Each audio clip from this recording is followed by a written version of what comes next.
Tengan muy buenos días. Nosotros somos el grupo número 7. En mi grupo está conformado por mi persona, Milagro Beatriz Constanza, Carla Vanessa Herrera, el señor Milton Vladimir Lobato, la señorita Ana Judith Reyes y Jocelyn Marily Rodas. Como grupo vamos a dar ponencia al tema principios de la evaluación, formas de evaluación y técnicas de evaluación. Iniciaremos con las generalidades de la evaluación, ¿verdad? Cuando hablamos de evaluación no podemos conceptualizar e interpretar con significados diferentes, como por ejemplo, evaluar es asignar un valor a algo. En educación normalmente es juzgar a un estudiante, profesor o programa. También se puede definir como un proceso de obtención de aprendizaje.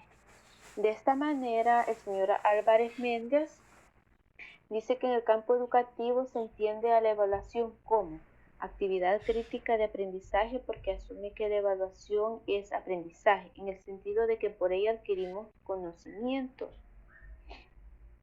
Muchos docentes usan como una estrategia las evaluaciones de tal modo que los alumnos aprenden de y a partir de una evaluación, ¿verdad? Pues desde el momento que el docente informa que hará una evaluación o que para tal fecha está planificada o programada una evaluación y el estudiante inicia, ¿verdad?, a estudiar, a leer, a recoger información para el día que tiene la evaluación. Por lo anterior, se dice también que la evaluación del aprendizaje es dimensionar lo que la persona entiende, es decir, su dominio intelectual y teórico, también su aplicación que incluye físico-motor, ejecutivo y la capacidad operativa.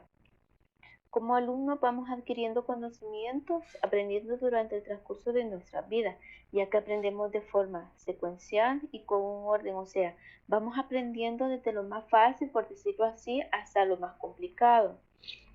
Llevamos un proceso desde el principio, ¿verdad? O sea, no aprendemos de un día para otro, sino que eso es un proceso que viene, ¿verdad?, desde que estamos pequeños. Día a día vamos aprendiendo, vamos recogiendo información, ¿verdad? Entonces, no es que de un día para otro lo hacemos.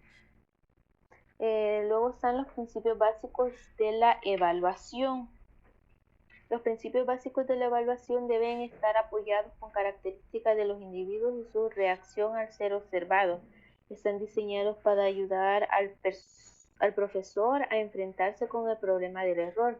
El principio número 1 es las fuentes de error se pueden identificar. Al referirnos a las fuentes de error, la estudiaremos en 3 aspectos. El primer aspecto es que en la fuente de error en el instrumento para recoger datos. El segundo es la fuente de error en el proceso de recogida de información y el tercero es la fuente de error en el individuo. En el primero hay ciertos factores que interfieren en los instrumentos de recogida de información que contribuyen al error y así a la falta de fiabilidad o de validez, como por ejemplo entre esos factores tenemos contenido inapropiado, ¿verdad? O sea que el contenido que está en el test no es de acuerdo con lo que se ha estudiado. Dificultad de los ítems. Estos no deben de ser ni muy fáciles, pero tampoco muy difíciles. La ambigüedad, es decir, deben de ser claros y comprensibles. Otro factor es la cantidad de información.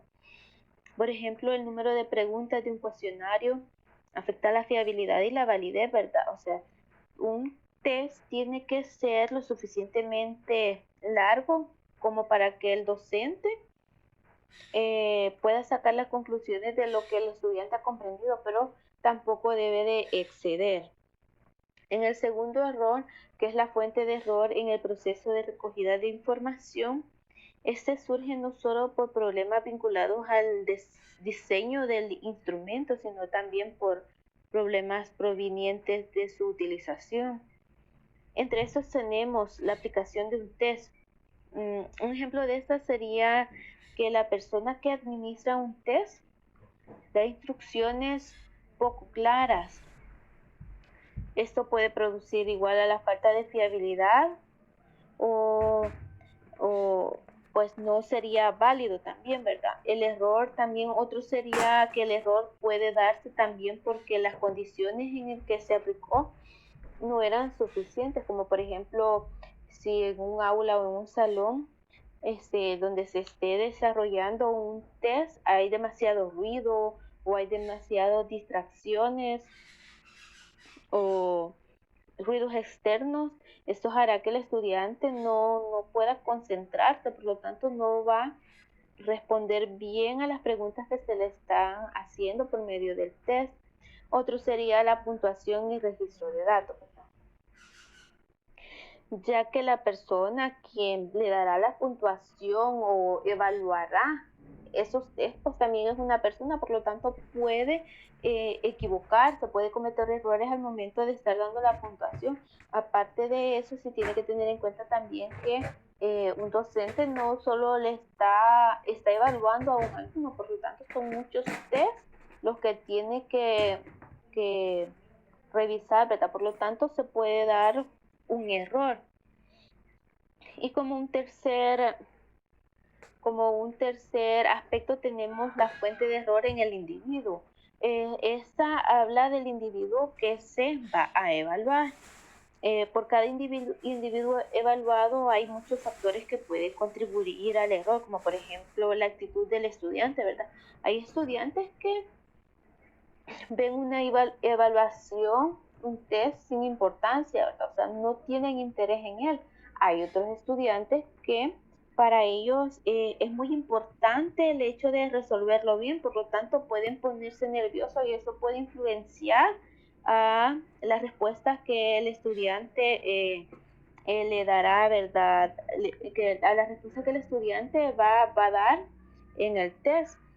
Otro sería también la salud, ¿verdad? Si un estudiante está enfermo, cansado o alterado, esto se verá reflejado en el resultado, ¿verdad? Porque no es lo mismo responder a un test cuando el estudiante está sano, ¿verdad? O si el estudiante presenta algún problema o está enfermo, por lo tanto presenta alguna dolencia, ¿verdad? Todo esto va a implicar en él. En el principio 2 el error se puede minimizar.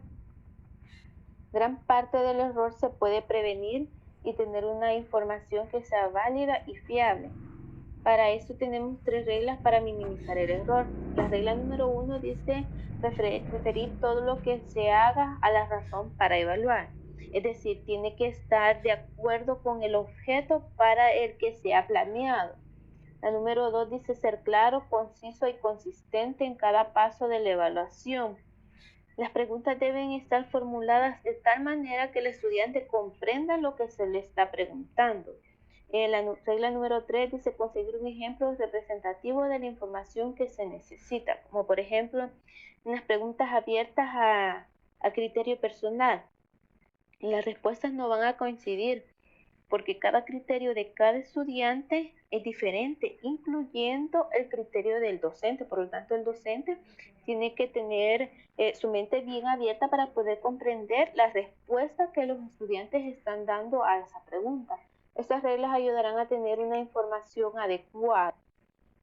Y en el principio número 3, el error se puede estimar. La noción del error se ha ido extendiendo hasta incluir no solo errores de medición, como lo es la falta de fiabilidad, o sea, que esta cumpla con una determinada función bajo ciertas condiciones que ya están establecidas, sino también el tipo de error que se produce cuando la información no sirve, para lo que se pretende la falta de validez, o sea, la presencia de error. Otra manera de expresar este fenómeno es decir que ninguna puntuación o información evaluativa es perfectamente fiable o válida. En las formas de evaluación, la evaluación del proceso de enseñanza-aprendizaje se ha incorporado al discurso docente por no Por ello, por ella se ha dejado de ser importante y valiosa, ¿verdad? Hay varios tipos de evaluación en educación. Todos los tipos tienen diferentes propósitos. Refiriéndose a la clasificación que distinguen a los tipos de evaluación, se introducen en un determinado proceso o ciclo educativo. Entre ellos se la evaluación inicial. Esta es aquella en la que los profesores utilizan para conocer cuál es el estado de conocimiento que tienen sus nuevos alumnos. De los resultados, el maestro debe extraer conclusiones tales que le permitan hacer cuantas modificaciones considere precisas dentro de la programación de enseñanza. También se puede incluir cuando se inicia un nuevo tema, o la evaluación inicial describe el nivel de conocimientos, destrezas, habilidades que poseen los alumnos. Esta evaluación se puede incluir cuando se inicia un tema, o también, por ejemplo, cuando se va a iniciar una materia nueva. Entonces el docente puede hacer una evaluación, ¿verdad? Se puede hacer preguntas así dirigidas a cierto estudiante o para que cualquiera responda. Entonces ahí el docente va a sacar las conclusiones de cuántos conocimientos tienen los alumnos sobre la materia que van a iniciar. Entonces ahí el docente saca sus conclusiones, ¿verdad? Si el nivel de conocimientos que los alumnos tienen es adecuado, él continúa, pero si digamos que el docente llega a la conclusión que el nivel de conocimientos que los alumnos tienen no es adecuado, pues él puede dar una retroalimentación o puede dejar de ser de un trabajo de investigación para que los alumnos, ¿verdad?, tengan esos conocimientos que necesitan para esa materia. También otra sería la evaluación diagnóstica. Para Forms, la evaluación diagnóstica trata de conocer si el sujeto en cuestión posee un potencial suficiente, intelectual, de actitudes, de conocimiento, etcétera, ¿verdad?, que le permitan llevar a cabo cierto tipo de actividades o estudios con un nivel de logro aceptable. Esta ayudará a determinar antes de iniciar cada etapa del proceso de enseñanza-aprendizaje si los educandos poseen las condiciones que se requieren para emprender los nuevos conocimientos, ¿verdad? Con esta, el objetivo es determinar si los alumnos tienen el nivel de conocimientos que se necesitan para continuar por ese camino con esa materia, ¿verdad? Entonces, esto sería todo de mi parte. Seguirá otra compañera dándole el seguimiento a esta exposición.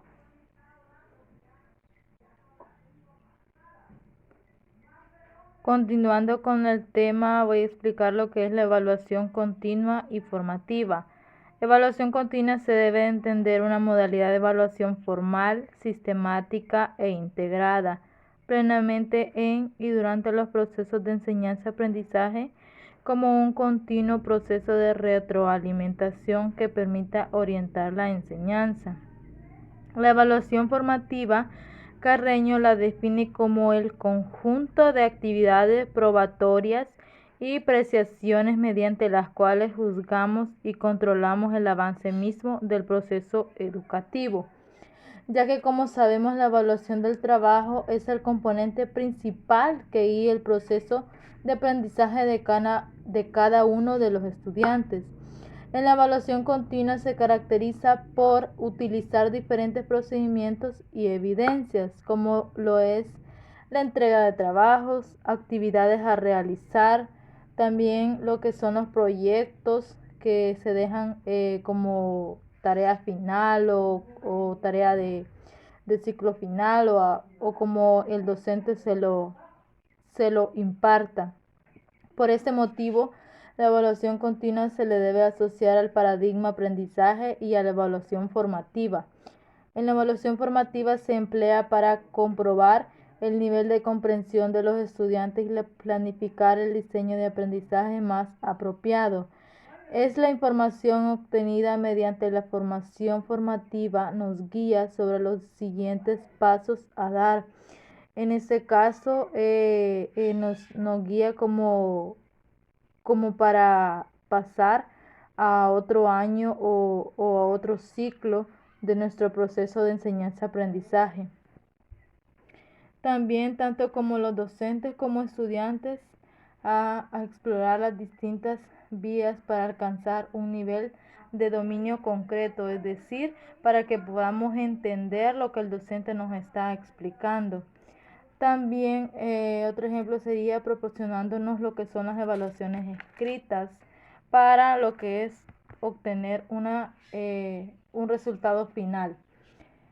También la evaluación formativa es para monitorizar el aprendizaje de los estudiantes para proporcionar la retroalimentación. Puede ser utilizado por el profesor para impulsar su práctica docente y por los estudiantes para mejorar su aprendizaje.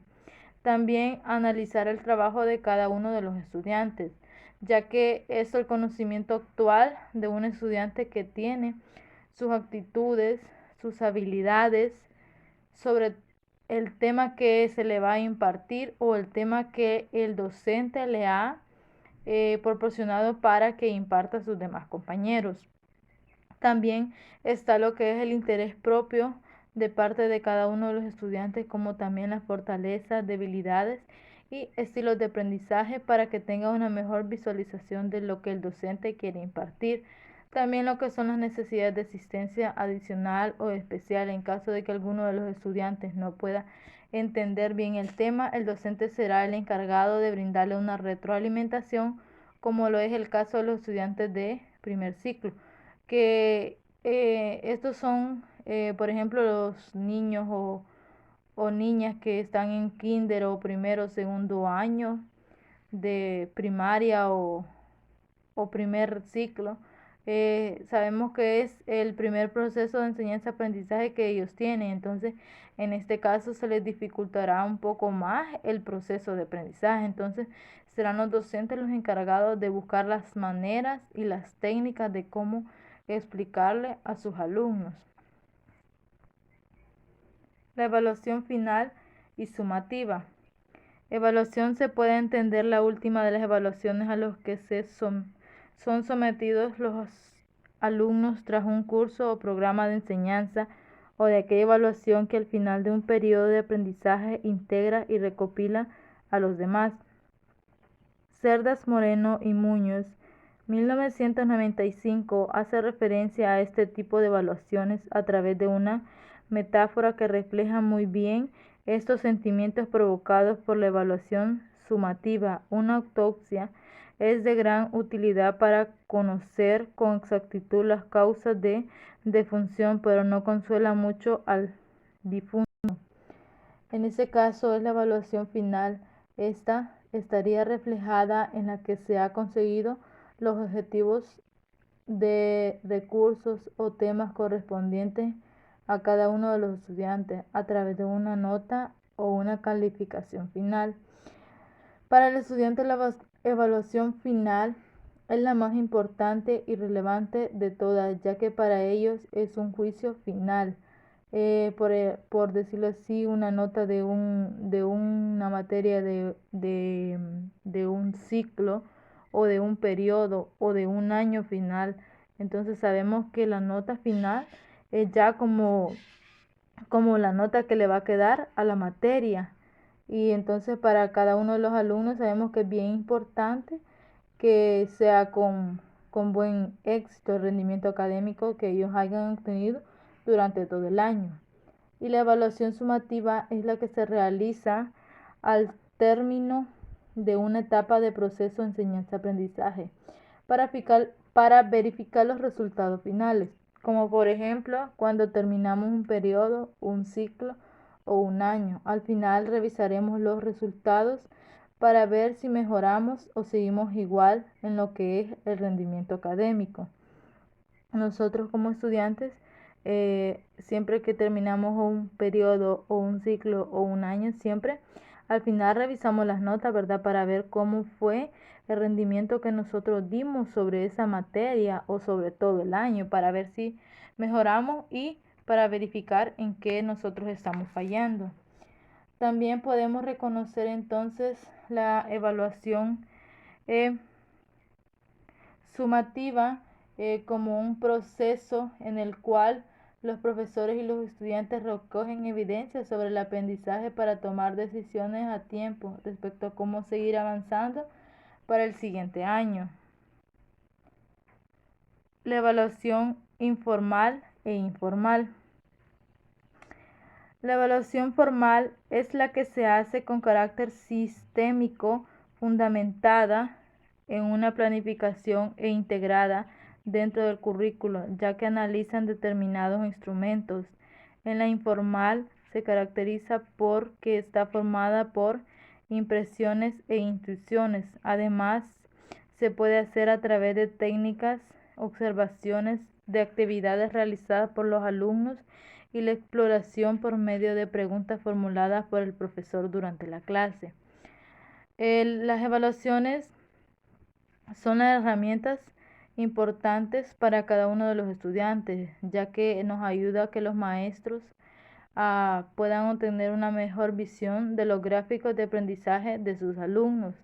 Las evaluaciones ayudan al maestro a evaluar mejor a sus alumnos cuando o si están o no están aprendiendo sobre el tema que ellos están impartiendo. Sabemos que para esto hay dos tipos, que las principales son las evaluaciones formales y las informales. La evaluación formal es la que son las evaluaciones formales, como bien lo dice, de que son donde se va a descubrir cuánto ha aprendido o ha mejorado cada uno de sus estudiantes durante el periodo de instrucción. Estos incluyen exámenes, pruebas de diagnóstico, pruebas de rendimiento, pruebas de atención o inteligencia de parte de sus alumnos. Este tipo de herramientas de evaluación también pueden ayudar a motivar a los estudiantes a obtener calificaciones más altas, porque sabemos que cada uno de los estudiantes somos capaces de poder realizar cualquier actividad que nos proporcione el docente. No más que a veces hay unos que es por falta de interés, que no quieren aprender o dicen no puedo, y en realidad no se ponen a hacer lo que el docente los ha puesto. También, por ejemplo, cuando los estudiantes se realizan una prueba corta, que en el momento que el docente está impartiendo el tema, el docente decide realizarla. Entonces ahí el docente verificará si el estudiante puso la debida atención o no al tema que él estaba impartiendo, y ahí valorará el grado de interés que tienen los estudiantes sobre la materia y sobre el tema que el docente está impartiendo. En la evaluación informal dice que en estas son aquellas herramientas que pueden juzgar y evaluar el rendimiento y los niveles de habilidad de los estudiantes sin hacer uso de pruebas estandarizadas y patrones de calificación. No hay herramientas estandarizadas para medir o evaluar los resultados de estas herramientas. Los mejores ejemplos de las evaluaciones informales son los proyectos, experimentos y presentaciones. En ese caso sería como las exposiciones o los exámenes laboratorios que nosotros hacemos o las pruebas de investigación. También cuando el docente nos proporciona un tema para discusión o debate. Esto sería como la enseñanza para el docente hacia los estudiantes. El docente es quien buscará las herramientas y buscará la técnica de cómo enseñar a sus estudiantes y que todos puedan comprender lo que ella está explicando. Por ejemplo, también cuando en un debate de algún tema en específico, el docente hace una pregunta al azar. Ahí se va a dar cuenta si está con el interés adecuado a la materia. Sabemos también que la diferencia entre la evaluación formal e informal Sabemos que es aquella que las evaluaciones formales son las que evalúa el desempeño de los estudiantes sobre la base de sus calificaciones, mientras que en las evaluaciones informales son de naturaleza cualitativa y no tienen herramientas estandarizadas para la evaluación. En la autoevaluación y heteroevaluación. Esta evaluación la realiza el alumno o profesor sobre su propio trabajo o actividad, sus conocimientos o actividades. Puede presentar una máxima subjetividad por cuanto el sujeto autoevaluado se convierte en juez y parte de los juicios y valoraciones emitidas.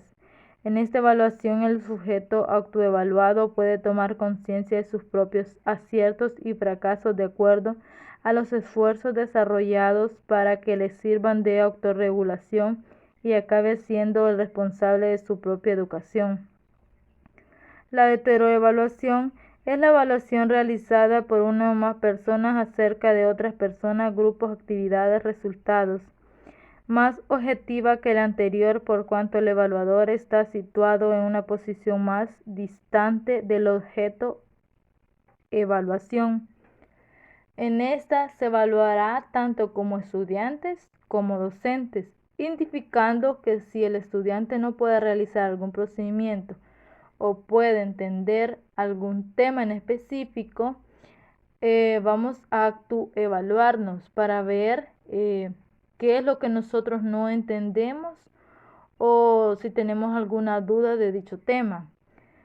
Tanto como docentes y estudiantes verificarán en qué están fallando, porque por ejemplo, muchas veces el docente está dando un tema y puede que el docente realice un examen, entonces, y si más de la mitad sale mal, el docente se va a preguntar en qué fallé o qué no expliqué bien, porque a veces el docente explica y dice si tienen alguna duda y ninguno de los estudiantes pregunta o tiene dudas, es porque el docente le queda claro que todos han entendido.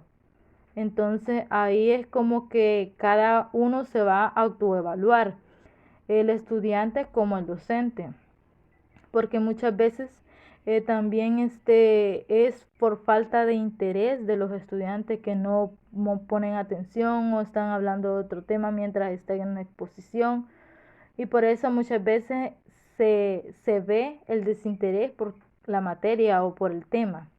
La autoevaluación supone que el propio estudiante se califica en lo que va a desarrollar en criterio de honestidad y autocrítica. La autoevaluación también dice que es el propósito de dicha evaluación que el alumnado tome conciencia de su propio proceso de aprendizaje, así como se responsabilice de él mismo, ya que al evaluarse tiene como crítico consigo mismo con actitud, esfuerzo, sus logros, sus posibilidades y sus fracasos. Es una forma además de autoconocimiento de sí mismo y sus capacidades. Es el proceso donde el alumno valoriza su propia actuación. Y en la heteroevaluación es el objetivo principal de determinar la forma más objetiva posible si una persona ha realizado correctamente su trabajo o sus obligaciones, o bien si ha adquirido los conocimientos que se suponía que tenía que conseguir de manera adecuada. Esta evaluación es muy interesante ya que se nos hace referencia a aquellos procesos de evaluación realizados por personas distintas al estudiante o sus iguales, es decir, pueden entrar a evaluar las familias, otros profesionales o profesionales de otras instituciones.